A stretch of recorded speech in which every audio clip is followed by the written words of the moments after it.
नमस्कार। जय माता दी। मैं हूँ आपकी अपनी लाइफ डिज़ाइनर आचार्य जीतू सिंह। महाशिवरात्रि का पावन अवसर तो है, लेकिन बहुत सारे लोगों को ये कहीं ना कहीं एक चीज़ ध्यान में नहीं रहती है कि कुछ चीज़ें ऐसी होती हैं जो बिल्कुल वर्जित होती हैं और कुछ चीज़ें ऐसी होती हैं जो ज़रूर करनी चाहिए। आपको विधियों का खास करके ध्यान रखना चाहिए। और फिर आती है बात कि रात्रि की पूजा। कई बार हम सुबह पूजा करके आ जाते हैं और रात को बहुत जल्दी सो जाते हैं। शिवरात्रि, रात्रि का ही महत्व है और कहा जाता है भगवान भोलेनाथ का विवाह का अवसर है।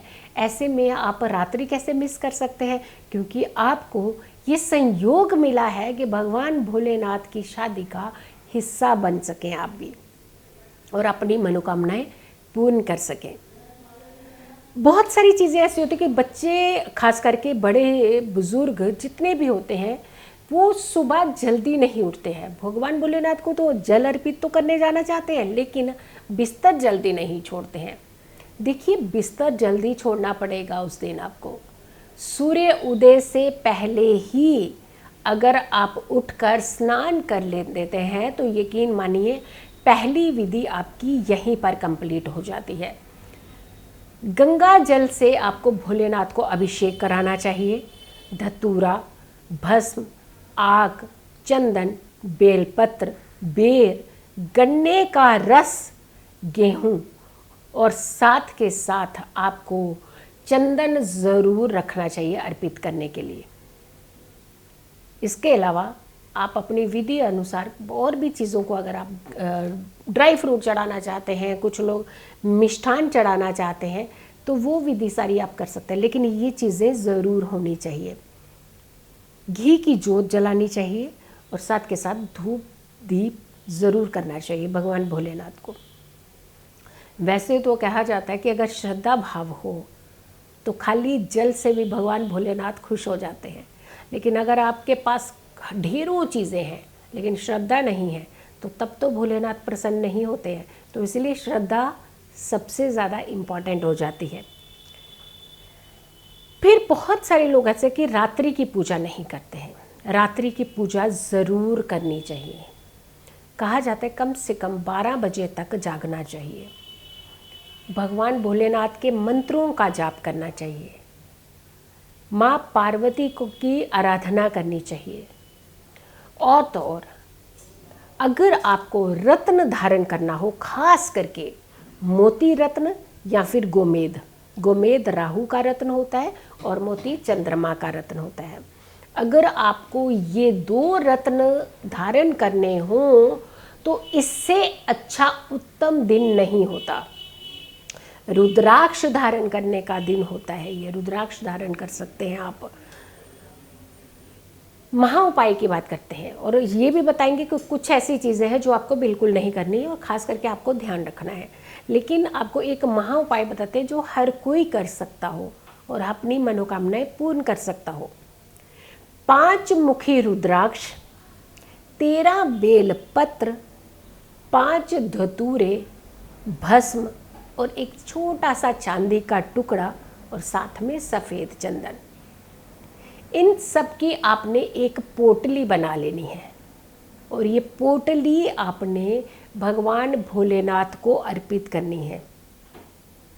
यकीन मानिए, ये पोटली अर्पित करते समय भगवान भोलेनाथ का स्मरण करते हुए अगर जो भी इच्छा आप रखते हैं, आपकी मनोकामनाएं ज़रूर पूर्ण होती हैं। अब कुछ बातें आती हैं कि जिसे आपको खास करके ध्यान रखना चाहिए। काले कपड़े पहन करके पूजा कभी भी नहीं करनी चाहिए। भगवान शंकर को, भोलेनाथ को सफ़ेद फूल बेहद पसंद है। धतूरे के फूल चढ़ाने चाहिए। तुलसी का पौधा जिसका प्रयोग हर पूजा में खास करके होता है, लेकिन भगवान शिव को तुलसी नहीं अर्पित की जाती। टूटे हुए चावल, खंडित चावल नहीं होने चाहिए। जब भी आप भगवान भोलेनाथ की पूजा करने जा रहे हैं, विधि में खंडित चावल नहीं होने चाहिए। खंडित बेल पत्र बिल्कुल भी नहीं होना चाहिए। और एक चीज़ का खास करके ध्यान रखना है, आप घर में किसी का अगर निरादर करके भगवान भोलेनाथ को मनाने जा रहे हैं तो भोलेनाथ नहीं मानते हैं। इसीलिए किसी का दिल ना दुखाएं उस दिन। ज़रूरतमंद को भोजन का दान अवश्य करें। उन्हें कपड़े का दान कर सकते हैं, धन से उनकी सहायता कर सकते हैं। अगर ये सारी विधियों का आप खास करके ध्यान रखते हैं तो यकीन मानिए ये पावन अवसर, भोलेनाथ का पावन अवसर महाशिवरात्रि आपके जीवन में ढेरों खुशियाँ लेकर के आती है, आपके कष्टों का निवारण लेकर के आती है।